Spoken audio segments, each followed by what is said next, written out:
پاکستان امن کا خواہاں ہے اور خطے میں اس کے لیے کام کرتا رہے گا۔ ترک صدر سے مذاکرات اور ملاقات انتہائی مثبت رہی۔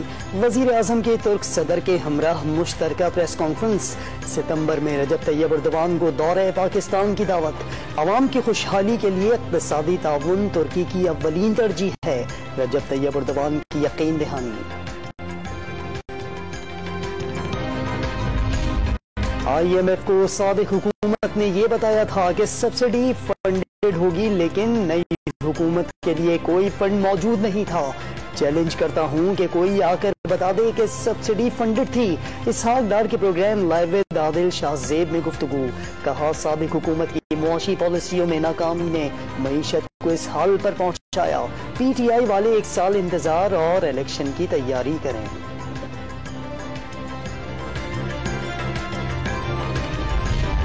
سوات میں ڈویژن ہیڈ کوارٹرز کی 15 سالہ خدمات مکمل۔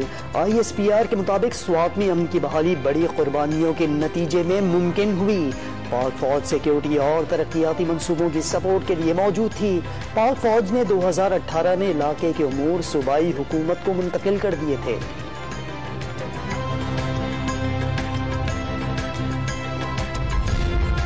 وزیر اعلیٰ پنجاب کی لاہور میں ڈور پھرنے سے جاں بحق ہونے والے نوجوان مبین کے گھر آمد۔ اہل خانہ سے اظہار تعزیت، انصاف دلانے کی یقین دہانی۔